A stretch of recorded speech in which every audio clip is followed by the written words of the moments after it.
30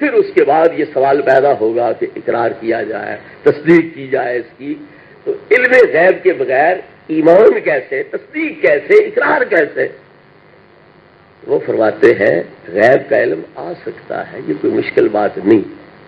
کیوں؟ فقط یمنہ العبد قرب النوافل فیکون الحق بصرہ الذی یبصر بہ.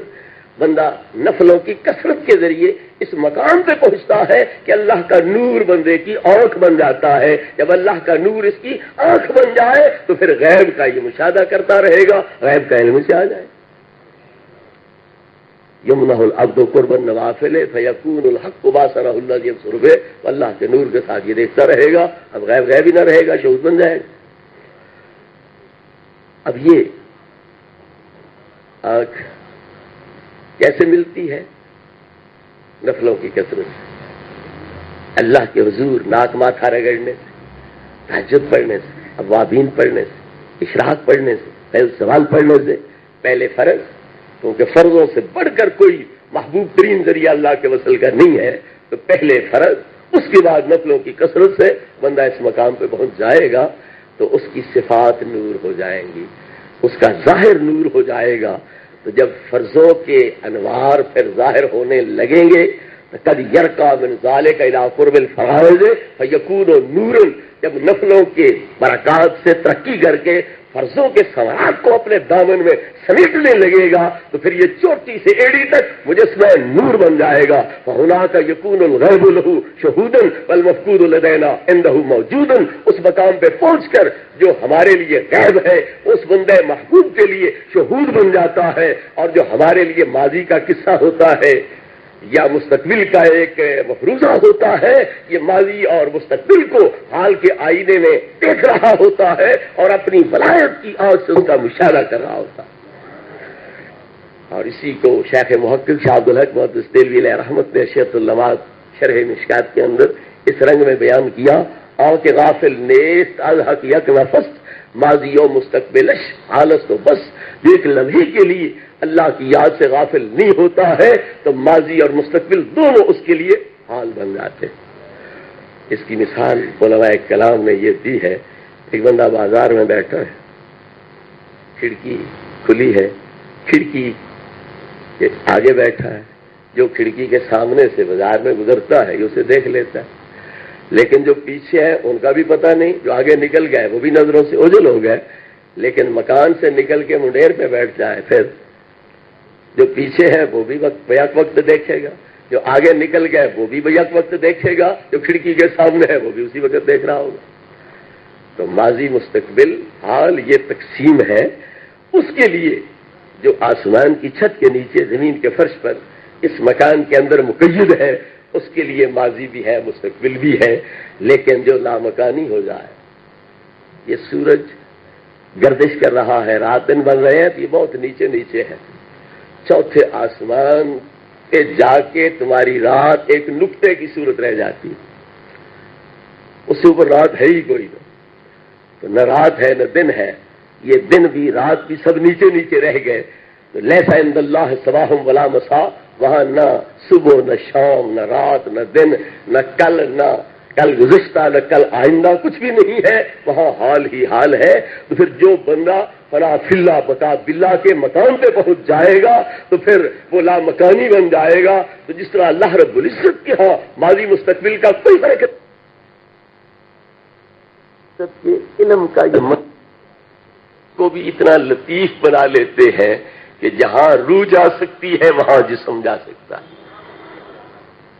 الروح اذا كانت لطیفة یتبعها الجسد فی اللطافت وتصیر بجسدها حیث شاءت وتتمتع بما شاءت وتأوی الى ما شاءت کما وقع لنبینا صلی اللہ علیہ وسلم لیلۃ المعراج ولاتباعہ حیث طویت لهم الارض وحاصلت لهم ابدان مکتسبۃ فی آن واحد فی اماکن مختلفۃ واللہ علی کل شیء قدیر.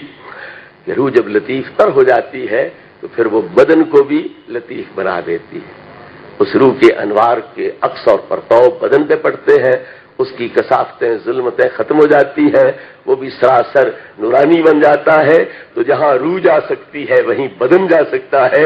جس طرح نبی کریم علیہ السلام کی روح پاک معراج کی رات لامکانوں کی بلندیوں پہ پہنچی تو جسم پاک کو بھی ساتھ لے گئی، اسی طرح اللہ کے ولی بھی جہاں چاہتے ہیں وہ اپنے جسم سمیت پہنچ جاتے ہیں۔ حضور شاہ نصیر الدین چراغ دہلوی رضی اللہ عنہ ہر دن عصر کی نماز مسجد نبوی میں ادا کرتے تھے دہلی سے چل کے، اور حضرت شاہ رکن عالم ملتان والے رضی اللہ عنہ یہ بھی ہر دن عصر کی نماز ملتان سے چل کے مسجد نبوی میں ادا کرتے تھے۔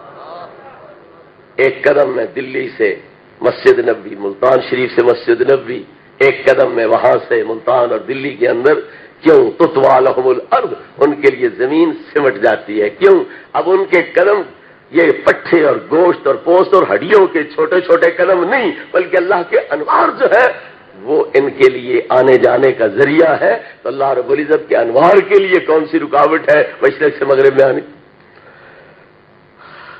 اور علی قاری فرماتے ہیں ھذا فی ھذا العالم المبنی علی الامر العادی غالبا وکیف وامر الروح واحوا امور الاخرت کلھا مبنیۃ علی خوارق العادات۔ یہ تو اس دنیا میں ہے کہ کئی بدن انہیں مل جاتے ہیں، وہ روحیں ان بدنوں کے اندر تصرف کرتی ہیں، ایک بدن کے ساتھ مشرق، دوسرے کے ساتھ مغرب، تیسرے کے ساتھ شمال، چوتھے کے ساتھ جنوب، اسی طرح دوسرے بدنوں کے ساتھ گھروں کے اندر دعوتیں کھا رہے ہوتے ہیں، خطبے دے رہے ہوتے ہیں۔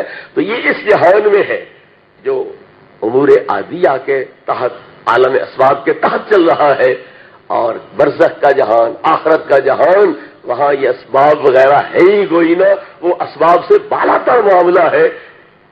آپ حدیث پاک سن چکے ہوں گے کہ بچہ کچا جو گر جاتا ہے یہ جنت کے ہر دروازے پر کھڑا ہو کر اپنے ماں باپ کی انتظار کر رہا ہوگا۔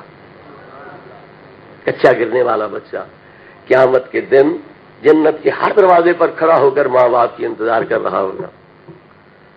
تو جنت کے دروازے کتنے ہیں؟ 8 ابواب، 8 دروازے، اور ان دروازوں میں مسافت ہوگی کہ اکٹھے ایک ہی جگہ لگا دیے گئے۔ ارض السماوات والارض، جس کا پھیلاؤ آسمانوں زمینوں سے بھی زیادہ ہے، تو اس جنت کے سارے دروازے ایک ہی جگہ لگا دیے گئے، تو باقی کیا ہوگا؟ اسی طرح آپ سن چکے ہو کہ جو روزے دار ہیں ان کے لیے علیحدہ دروازہ ہوگا، جس کو کیا کہا جائے گا؟ باب الریان، سیراب لوگوں کا دروازہ۔ نمازیوں کے لیے الگ، زکات دینے والوں کے لیے الگ، حج کرنے والوں کے لیے الگ، اللہ حضل کیا۔ تو یہ جو مختلف دروازے ہیں، تو ہر دروازے پر فرشتہ کھڑا ہو کر اس آدمی کو کہے گا اے اللہ کے بندے یہ دروازہ بڑا اچھا ہے، ادھر سے آ، ادھر سے داخل ہو۔ اگر ہر فرشتے کے سامنے یہ نہیں ہوگا تو وہ دعوت کیسے دے سکتے ہیں کہ اے اللہ کے بندے ادھر سے آ، ادھر سے داخل ہو؟ تو اتنی لمبی چوڑی جنت کے ہر دروازے پر یہ اللہ کا بندہ نظر آئے گا، یہ کچا بچہ جو ہے یہ نظر آئے گا۔ تو آخرت کے معاملات تو سارے یہ ہمارے اسباب والے جو جہان ہے اس سے بالا تر ہے، وہ بات تو ہمیں سمجھ آ ہی نہیں سکتی۔ اس جہان کے اندر جو عالم اسباب کے تحت ہے وہاں صورتحال یہ ہے کہ ایک ولی کو سینکڑوں ہزاروں جسم مل جاتے ہیں، اور وہ کسی جسم کے ساتھ مشرق میں، کسی کے ساتھ مغرب، کسی کے ساتھ شمال، کسی کے ساتھ جنوب میں ہے۔ تو یہ مقام ان کو مل رہا ہے جو غلامی میں ثابت قدم، جو غلامی کے تقاضے پورے کرنے والے ہیں۔ اگر ان کی لطافتوں کا حال یہ ہے تو پھر نبی پاک کی لطافت جسمانی کا حال کیا ہوگا کہ جبریل کا نور بھی اس محبوب کی بشریت کی سیر کی برابری نہیں کر رہا ہے، تو اس جسم پاک کی لطافت کا اندازہ کیا ہوگا؟ اور یہیں سے یہ بات بھی سمجھ آ جائے گی کہ جب یہ طے شدہ بات ہے کہ روح لطیف تر اور نورانی ہو جائے تو بدن بھی اس کے تابع ہو جاتا ہے۔ تو نبی کریم علیہ السلام کی روح پاک جیسی لطافت کسی اور میں نہیں، تو نبی پاک کے بدن کی لطافت جیسی بھی نہیں ہوگی۔ تو جب روح کا سایہ نہیں ہے تو بدن کا سایہ کیسے ہوگا؟ اور یہی بات حدیثوں سے ثابت ہے۔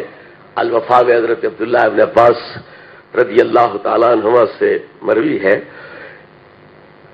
کہ نبی کریم علیہ الصلوۃ والتسلیم کا سایہ نہ سورج کی دھوپ میں نظر آتا تھا، نہ چاند کی چاندنی میں نظر آتا تھا، نہ چراغ کی روشنی میں نظر آتا تھا۔ اور امام سیوطی علیہ رحمت نے خصائص کبریٰ کے اندر اسی حقیقت کو بیان کیا ہے لم یکن یرا لہ صلی اللہ علیہ وسلم ظل لا فی الشمس ولا فی القمر لانہ کان نورا. نبی کریم علیہ السلام کا سایہ نہ سورج کی دھوپ میں نظر آتا تھا نہ چاند کی چادری میں نظر آتا تھا، کیونکہ آپ نور. تو آپ کے جسم پاک میں بھی وہ لطافت آ گئی کہ جو آپ کی روح پاک کے اندر تھی، تو جہاں روح پاک جا سکتی تھی وہیں جسم پاک بھی جا سکتی. تو پھر روح پاک یہاں آ سکتی ہے کہ نہیں؟ تو جہاں روح پاک جا سکتی ہے وہاں جسم بھی جا سکتا ہے. تو آپ جسم پاک کے ساتھ یہاں نہیں تشریف لا سکتے. سیوطی علیہ رحمت نے الحاوی للفتاوی کے اندر تصریح کی ہے، اور شیخ محقق نے مدارج میں دیگر کتابوں میں، کہ انبیاء علیہ السلام قبروں میں پابند نہیں ہے، صرف اتنا ہے کہ ہماری نظروں سے اوجھل ہے، لیکن اگر اللہ رب العزت کی اجازت ہو تو وہ جنتوں میں جائے، آسمانوں پہ جائے، اور جس امتی کے گھر چاہے آپ وہاں تشریف لے جا سکتے ہیں، کوئی رکاوٹ نہیں. نبی کریم علیہ السلام کے پیچھے نماز پڑھنے کے لیے مسجد اقصی میں آئے کہ نہیں آئے؟ پتا چلا وہ قبروں میں صرف نمازیں نہیں پڑھتے، بلکہ نبی پاک جیسا کوئی امام مل جائے تو قبروں سے باہر آ کے باجماعت نمازیں بھی ادا کرتے رہتے. نبی کریم علیہ الصلوۃ والتسلیم نے حج فرمایا. پوچھا یہ کون سی وادی ہے؟ حضور فلاں وادی ہے. اور میں موسیٰ کلیم کو دیکھ رہا ہوں، کانوں میں انگلیاں ڈالے ہوئے اونچی اونچی لبیک لبیک کہتے جا رہے تھے. اگلی وادی میں گئے تو پوچھا یہ کون سی ہے؟ جی فلاں ہے.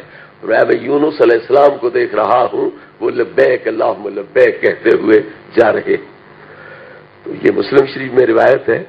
امام نبوی شارح مسلم فرماتے ہیں کہ انبیاء تو اپنے دور میں حج کر چکے اور اب وہ قبروں میں ہے، تو اب ان کے یہاں دیکھنے کا کیا مطلب؟ نبی کریم علیہ السلام نے کیسے دیکھ لیا اور کیوں بیان فرمایا کہ یہاں موسیٰ کلیم لبیک لبیک کہتے جا رہے ہیں، وہاں حضرت یونس لبیک لبیک کہتے جا رہے ہیں، یہ کیا حقیقت ہے؟ تو وہ فرماتے ہیں حج تو کر چکے تھے، اور جب انہیں پتا چلا کہ اللہ کے محبوب کریم علیہ السلام اب حج کرنے والے ہیں تو سوچا حج تو وہ ہوگا جو رب کے یار کے ساتھ کیا جائے گا. تو قبروں سے اٹھ کے دوبارہ آ گئے تاکہ آپ کی معیت میں حج کا پھر شرف حاصل کر لیں اور سعادت حاصل کر لیں. تو ان کے لیے نہ مسافتیں ہوتی ہیں نہ دوریاں ہوتی ہیں، وہ تمام جگہ پر بیک وقت نظر رکھ سکتے ہیں، ہر جگہ پر پہنچ سکتے ہیں، اس میں کوئی رکاوٹ نہیں ہے. ایک مسئلہ سن لیجئے. قرآن مجید کا حکم ہے اذا دخلتم بیوتا فسلموا علی انفسکم، جب تم گھروں میں جاؤ تو اپنوں کو سلام دو. یہ تو قرآن کا حکم ہے. اب تابعین سے اور مفسرین قرآن جو ہے اکابرین، ان سے مروی ہے کہ جب تم مکان میں داخل ہوو اور مکان خالی ہو تو پھر کیا کہو؟ السلام علیکہ یا رسول اللہ. مسجد میں آؤ، مسجد خالی ہو، بندہ کوئی نہ ہو تو کیا کہو؟ السلام علیکہ یا رسول اللہ. بندے موجود ہیں تو جمع کا لفظ بولو السلام علیکم. اگر بندے موجود نہیں بظاہر تو پھر کیا کہو؟ السلام علیکہ یا رسول اللہ. یہ تو اکابر تابعین کی طرف سے قرآن مجید کی تفسیر ہو گئی. اب علی قاری علیہ رحمت اس کی وجہ بیان کرتے ہیں شرح شفا کے اندر کہ حضور کی ذات پاک کو سلام کیوں دیا جائے. وہ فرماتے ہیں لأن روح النبی صلی اللہ علیہ وسلم حاضرۃ فی بیوت اہل الاسلام، نبی کریم علیہ السلام کی روح پاک تمام مسلمانوں کے گھروں میں جلوہ گر ہوتی ہے. تو روح پاک تو ہر جگہ جلوہ گر ہوتی ہے، مگر جہاں چاہیں جسم پاک سمیت بھی جلوہ گری فرما سکتے ہیں، اس جسم کے لیے بھی کوئی رکاوٹ نہیں ہے. یار زندہ صورت باقی ہے، کچھ سوالات کے جواب عرض کر لیں. آپ نے فرمایا کہ قرآن جو کتابی شکل میں اب موجود ہے یہ مخلوق ہے. معتزلہ بھی قرآن کو مخلوق کہتے ہیں. معتزلہ کس جہت سے مخلوق مانتے ہیں؟ وہ الفاظ اور معنی کو مخلوق کہتے ہیں. میں نے تاج کمپنی والوں کا چھاپا ہوا جو ہے اسے مخلوق کہا ہے. یہ فرق تو واضح تھا، پتہ نہیں پھر دوبارہ کیوں تکلیف کرنے کی ضرورت پیش آئی. حقیقی قرآن اسم اور معنی ہے، لفظ اور معنی ہے. ہوا اسم للنظم والمعنی جمیعا. قرآن کے الفاظ اور معنی ایک خاص ترتیب کے ساتھ یہ قرآن ہے. اور اس کی حقیقت ہے. میں نے اس کی بات نہیں کی مخلوق ہے، میں نے یہ جو کاغذوں پہ لکھا ہوا ہے کاتبوں کا اور پریس کے اندر چھپا ہوا ہے، میں نے اس کی بات کی ہے. تو کیا اسے کوئی قدیم کہہ سکتا ہے؟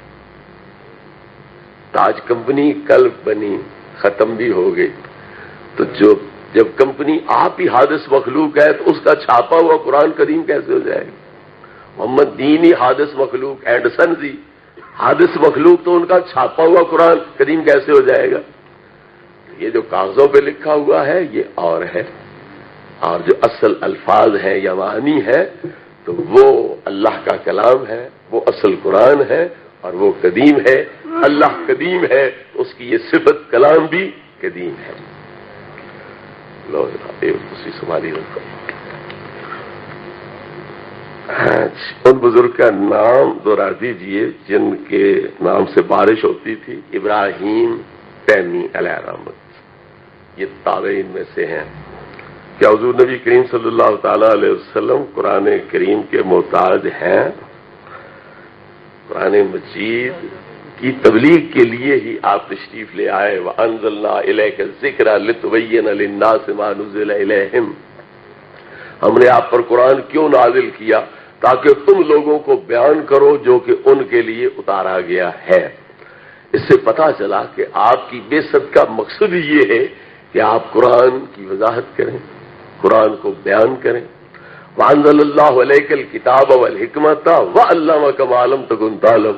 اللہ نے پہلے بیان کیا کہ ہم نے نازل کیا آپ پر کتاب اور حکمت. آگے فرمایا وَعَلَّمَكَ مَا لَمْ تَكُنْ تَعْلَمْ. تو نزول قرآن کے بعد پھر قرآن کے معنی اللہ نے سمجھا کے نبی کریم علیہ السلام کی علم کی تکمیل فرمائی. تو جب قرآن مجید کے ذریعے آپ کے علوم کی تکمیل ہو رہی ہے اور اللہ رب العزت یہ قرآن آپ کو پڑھا رہا ہے تو پھر ہم کیسے نبی پاک کو سے بے نیاز کہیں؟ رسول ہوتا وہی ہے جو صاحب کتاب ہو. جس کے پاس کتاب نہ ہو وہ رسول ہو ہی نہیں سکتا. تو آپ کی رسالت پر ہونے منت ہے قرآن پاک کے نزول کی، اس لیے آپ کو قرآن سے بے نیاز کیسے کہہ سکتے ہیں؟ تو قرآن آپ پہ اترنا یہ آپ کا اعزاز ہے کہ اللہ رب العزت نے وہ کتاب آپ کو دی جو اپنے الفاظ عبارات کے لحاظ سے، فصاحت بلاغت اعجاز کے لحاظ سے نبی کریم علیہ السلام کی سچائی کے 2222 معجزات پہ مشتمل، صرف لفظوں کے لحاظ سے. کیونکہ 3 آیتوں والی صورت ہے انا اعطیناک الکوثر، اور نبی پاک کا چیلنج تھا کفار و مشرکین کے لیے کہ اگر تمہیں میری کتاب میں شک و شبہ ہے تو پھر فاتو بسورۃ من مثلہ، چھوٹی سے چھوٹی صورت جیسی صورت بنا کے لے آؤ، اپنے خداؤں کو بھی ساتھ ملا لو، تم بھی سارے جتنے کافر ہو مل جاؤ. اور میں دعوے سے کہہ رہا ہوں کہ لن تفعلوا، ہرگز ایک صورت بھی نہیں بنا سکو گے. تو 6666 آیات ہے. 3 آیتوں والی صورت جب معجزہ ہے آپ کا اور سچائی کی حقانیت کی دلیل ہے تو صرف الفاظ اور عبارات کے لحاظ سے 2222 معجزات آپ کی سچائی کے قرآن میں آ گئے. تو جو غیب کی خبریں دی گئی ہیں، گزرے واقعات، آنے والے واقعات، اور اب ہم مشاہدہ کر رہے ہیں، یہ اس کے علاوہ ہے، مزید بڑا ہے. تو سینکڑوں ہزاروں یہ بھی ہو گئے. تو اس طرح پر ہزاروں معجزے قرآن مجید میں نبی پاک کی سچائی کے بھی موجود ہے. پھر دستور حیات بھی ہے، آئین فطرت بھی ہے، قانون قدرت بھی ہے، اور لوگوں کی نظریاتی اصلاح، عملی اصلاح کے لیے ایک بہترین آئین ہے جس کی مثل دنیا پیش نہیں کر سکتی. یہ ہماری بدقسمتی ہے کہ ہم اسے چھوڑ کے انگریز کی اتباع میں ان کے آئین کا چروا جو ہے وہ اپنے ہاں نافذ کیے ہوئے ہیں، اور جو اللہ رسول نے ہماری مصلحت کے لیے نازل کیا تھا اس کو ہم نظر انداز کر چکے ہیں. تو پھر اس ٹائم اسی لیے مل رہی ہے. وہ معزز تھے زمانے میں مسلمان ہو کر اور ہم خوار ہوئے تارے کے قرآن ہو کر. اللہ رسول بہتر نہیں جانتے کہ میری مخلوق کی بھلائی کس میں؟ کہ انگریز بہتر جانتا ہے؟ امریکہ جیسا ظالم خوخار درندہ بہتر جانتا ہے کہ انسانیت کی بھلائی کا سامان کس میں ہے؟ اس سے بڑا ظالم کون ہوگا؟ جو حالت یہ دنیا کے اندر کر رہا ہے اس سے بڑھ کر اور ظلم تعدی کی صورت کیا ہو سکتی ہے؟ تو ایسے ظالموں کے آئین کو تو ہم اپناتے ہیں اور قرآن کو نظر انداز کرتے ہیں. تو قرآن اپنی عبارات کے لحاظ سے نبی پاک کی صداقت کے ہزاروں معجزوں پہ مشتمل، ہمارے عقائد کی اصلاح کا سامان اس میں، ہمارے اعمال کی اصلاح کا سامان اس کے اندر، اور جو تلاوتیں کرتے رہتے ہیں ان کے درجے کتنے بلند ہوتے ہیں کہ ایک ایک حرف کے بدلے 10 نیکیاں مل رہی، تو لاکھوں حرف ہے تو کروڑوں نیکیاں اس طرح پر ہم حاصل کر لیتے ہیں۔ اور جس کے اندر یہ محفوظ ہو جائے دوزخ کی آگ اسے نہ یہاں جلا سکتی ہے، قبر کے اندر بھی ایک دوزخ ہوتی ہے نا، تو نہ دوزخ کی آگ یہاں جلا سکتی ہے نہ وہ اگلی دوزخ کی آگ اس کو جلا سکے گی۔ نبی پاک فرماتے ہیں ہر وہ جلد اور چمڑا جس کے اندر قرآن ہوگا اسے آگ نہیں جلائے گی، تو اس سے انسانی چمڑا مراد ہے۔ تو یہ جو یاد کر لیتا ہے تو قرآن مجید کی بدولت وہ دوزخ کی آگ سے محفوظ رہ جاتا ہے۔ اور قیامت کو حافظ قاری کو کہا جائے گا اقرا ورتا کے پڑھتا جا ترتیل کے ساتھ، ترسیل کے ساتھ، اور جنت کے درجات کی بلندیوں پہ چڑھتا جا، جب تک وہ ناس پہ نہیں پہنچے گا تیرے درجات کی ترقی ختم نہیں ہو سکے گی۔ تو قرآن مجید نبی کریم علیہ الصلوۃ والتسلیم کا اعزاز ہے، آپ کی سچائی کا معجزہ ہے۔ کوئی کہے نبی اپنی نبوت میں معجزے سے بے نیاز ہوتا ہے، یہ غلط بات ہے۔ معجزے سے ہی تو اس کی سچائی ظاہر ہوگی، تو وہ اپنی سچائی کی دلیل سے بے نیاز کیسے ہو سکتا ہے؟ پھر قرآن آپ کا دستور حیات ہے، لائے عمل ہے، عقائد اور اعمال جو آپ دینا چاہتے ہیں وہ اللہ رب العزت کے انتخاب سے آپ کے پاس اس قرآن کی صورت میں بھیج دیے گئے، تو آپ اس سے بے نیاز کیسے ہو سکتے ہیں؟ تو آپ کا سرچشمہ علم، سرچشمہ حکمت اور آپ کے حقانیت کے دلائل یہ قرآن ہے، تو اس لیے قطعاً آپ اس سے بے نیاز نہیں ہو سکتے۔ اور کیا